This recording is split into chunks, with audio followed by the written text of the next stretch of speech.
As y'all may have noticed, my recent videos have been pretty ranty, I'll say that.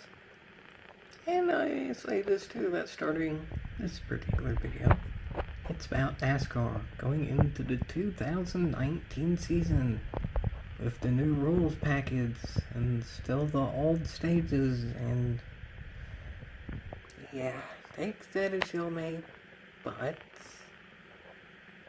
this is about the NASCAR video game, not the series itself. A lot of people ranting at the NASCAR series in general. But, well, the NASCAR game, the most recent one, NASCAR Heat 3, has a free trial version. I don't know if it's for all systems, but at least on PlayStation Store. I found this just randomly looking for the free games for February for PlayStation Plus.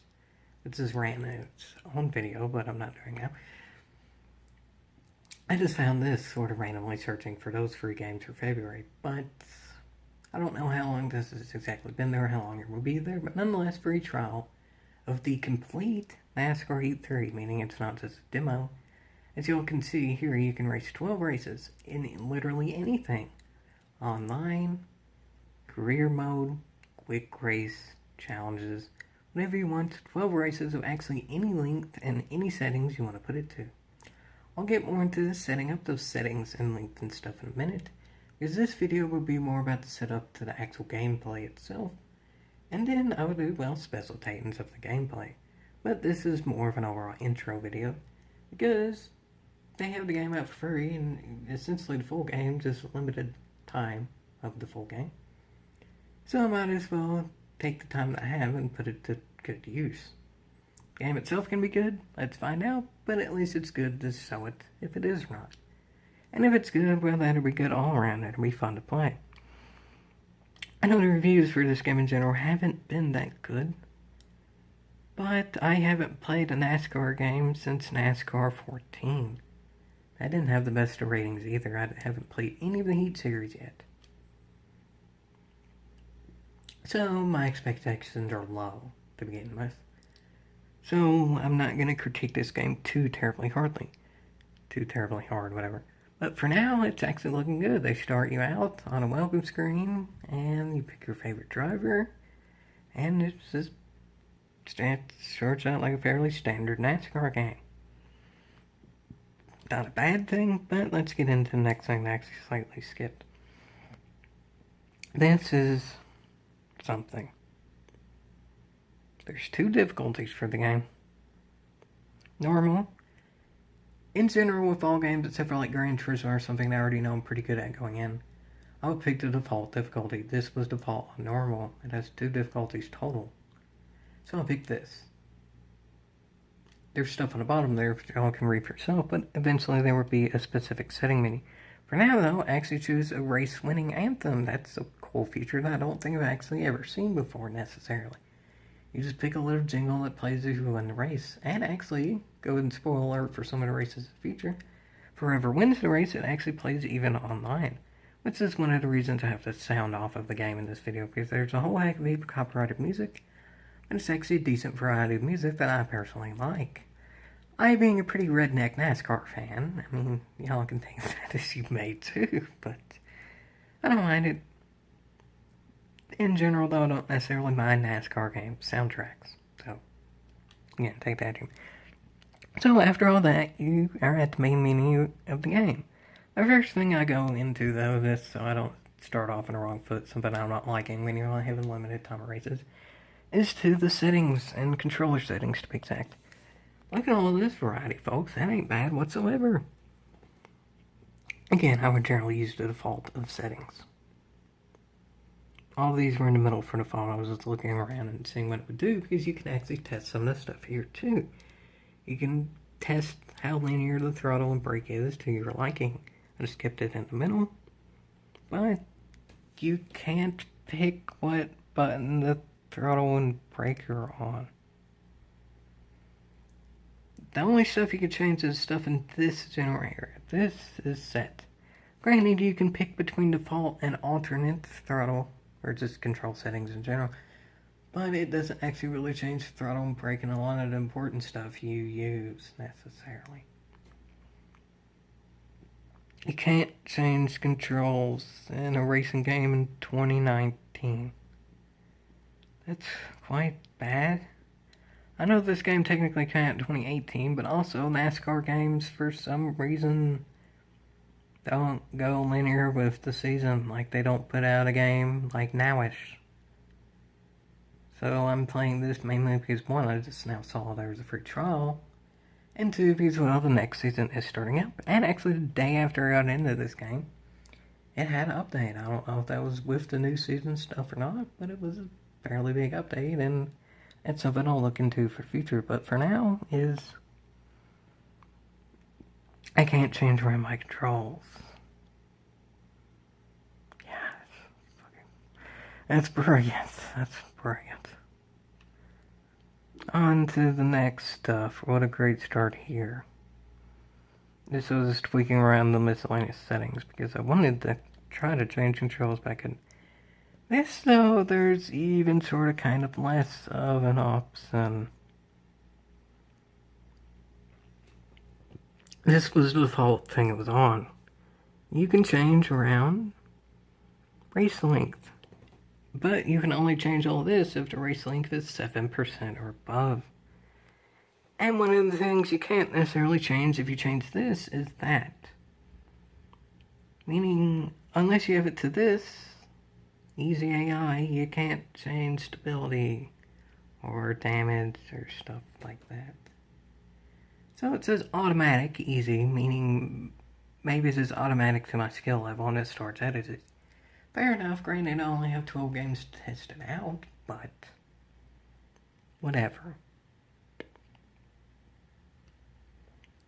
I take that as I may, but given I can't change controls, and given the default stability on, I'm a little bit worried. But hey, this is something you can customize your car, so maybe if the gameplay itself isn't all that good, the livery editor can be cool. Sounds like a different game I'm not getting into here. As I said, I wouldn't. But it turns out the livery editor is quite bad too.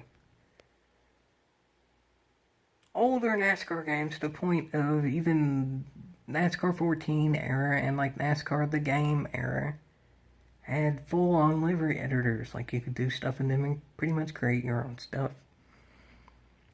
I don't think it's been since the PS2 era that they've had a pick a design setting, and you have to pick one of those choices to do that in your livery. This game has that, and this is pretty much game breaker for a lot of NASCAR fans in general. On your custom car that you can use as your avatar and in career mode races and even in online if you want. You have a choice of 4 numbers. Granted, you don't have the full livery editor where you can make your own sort of like a throwback livery and use a number that may already be in use or famous or whatever. So I can see maybe limiting numbers that are in use just for copyright issues and stuff too. Like your Gran Turismo didn't let you edit the livery on the 2017 F1 car. It may be an issue in terms of copyright, but why would they care about copyright in the NASCAR game itself about NASCARs that, well, aren't in the game? Meaning numbers that just don't, like, exist. They don't race in NASCAR. The numbers in which you can choose are, if I remember correctly, 8, 28, and one other one, and then 99 or something like that. 4 numbers total. There are 40 cars per race in the Monster Series, and that's the one I'm on the cart right now, so therefore there should be 60 numbers I can choose from. Yeah, that makes logical sense. But no, so the livery editor is quite bad.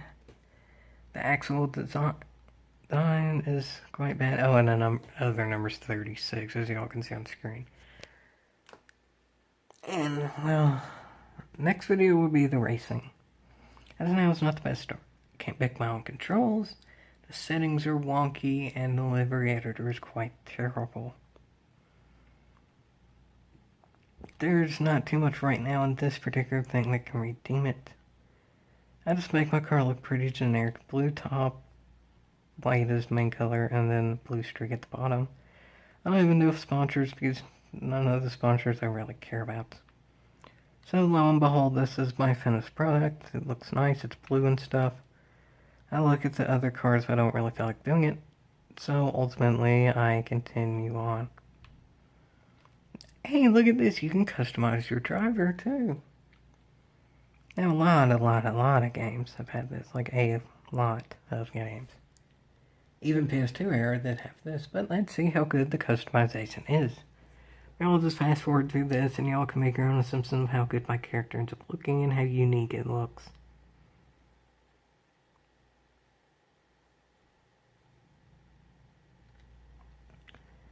This is pretty much the finished product. In fact, that was. So what's y'all's assumption on how unique it actually is? If I can pause this correctly. Yes, there we go.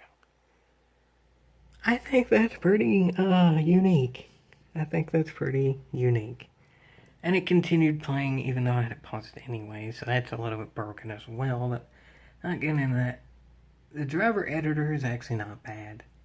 If they put this much effort to edit your driver, that's pretty hard to see in your car.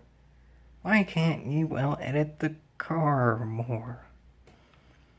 I don't know, but anyway, that was that, folks. Here are the modes, sort of what I already said earlier. They're all the ones you can do in whatever races you want. It has the driver list, it's fine. It has the track list, it's fine. It has some created dirt tracks, that's something. Take that as you may. Well, for the first race, I go to Kentucky Speedway.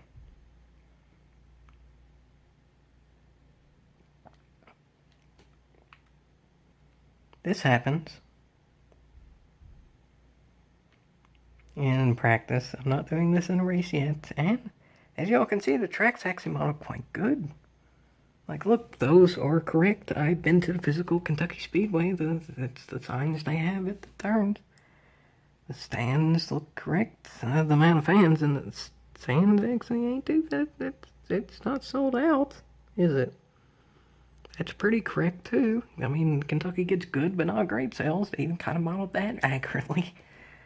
The car actually has a bottom this time, but in some cases I don't really care that much about that. But, well, yes, let's address the elephant in the room. Elephants shouldn't exactly be flying either. Yeah, this heavy car is flying quite high. Those fans are probably going to get injured. The not exactly sold out crowd. Let's see how this came to be, folks. I'll be honest, in practice I wanted to test out the stupidity of the game. Like the damage. Oh wait, y'all saw that little snippet where there wasn't exactly damage. It was either no damage or damage. Yeah, it doesn't have a visible only option. In a NASCAR game. Where the PS2 era game had a visible only option where parts like fell off. And cars could physically break down and you could see like the smoke and the fire and the cool stuff and the explosions. And the cars literally did catch fire when they wrecked in fire. I'm getting too nostalgic for that. This is this, folks. This is what we have now. Yeah, that's an invisible ball. My car flew like the other car's a ramp. Yeah, I think cars could get this high up in the air if they're maintaining speed and they're both going the same direction and a car gets spun. I couldn't imagine this working whatsoever, two cars that collide with each other. Or if it did go up in the air, it goes straight up in the air, not still carrying 196 at Kentucky speed. Yeah, the driving physics in this game ain't the daniest either. I haven't even specified the race yet. Granted, that spectacle looked cool. Wait a cotton pig a minute. As y'all saw, I made this livery to look blue. That's like purplish pinkish and stuff. The graphics are broken. The physics are... the physics are NASCAR Heat, like the game in the early PS2 era. They're mildly fun, like you can do crazy stuff, but they're extremely basic. And there's a lot of stuff which you can't exactly change. This game got bad ratings for good reason, but you know what? It's free this time around. So, when I got a chance to do it, I guess I might as well specialty some of the races in which I'm doing it. And I say this right now, despite the game having bad physics and not the most predictable to drive, I won the first race with an automatic AI. It was granted on easy to begin with. I won the first race by about 15 seconds. That's roughly half a lap. Kentucky Speedway is almost full throttle. Granted, they may somewhat be modeling that new aero package. Who knows how that's going to work, because season ain't started yet, but I ain't getting into that yet either. But I'll say this, I am not going to mess with AI when I only have a limited number of races. So my specialty will involve some online shenanigans. Let's see how this goes, folks. I'm not expecting it to go well, but maybe, just maybe, I can expect it to go entertaining. Like in GT Sport, a lot of the times it's people that make the game and not the game itself. Even if the game ain't the dandiest, but again, I ain't getting into that part of GT Sport. People can make it good. Nascar Heat theory allows for up to 40 people. An unrestricted online race. Yes, you can go into online race with no cautions, no flags, no damage, no rules. I can do this if I want. Let's see what happens, folks. Let's just see what happens. Maybe it'll be worth the haul. For now it ain't, but we'll just have to see, folks.